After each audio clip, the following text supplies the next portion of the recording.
tegen Groningen, maar is echt nog niet fit genoeg voor de volle 90 minuten. Dan maar als invaller. En dan dus Van Brederode in de basis.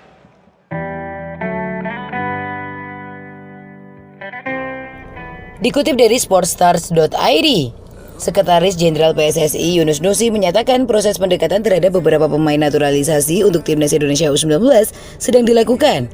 Direktur Teknik PSSI Indra Syafri juga sudah mengajak bicara calon-calon pemain tersebut di Belanda. Sebagaimana diketahui, Garuda Nusantara terus mematangkan diri untuk menatap Piala Asia U20 2023 dan Piala Dunia U20 2023. Untuk itu, Timnas Indonesia U19 membutuhkan tambahan tenaga baru dari pemain naturalisasi.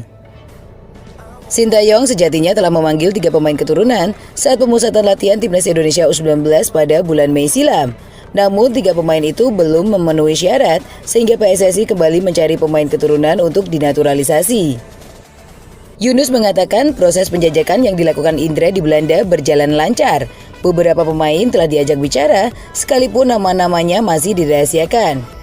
Sudah dalam proses komunikasi dengan pemain incaran, ada beberapa yang telah lakukan pembicaraan, ujar Yunus di Jakarta pada hari Sabtu 8 Oktober 2022.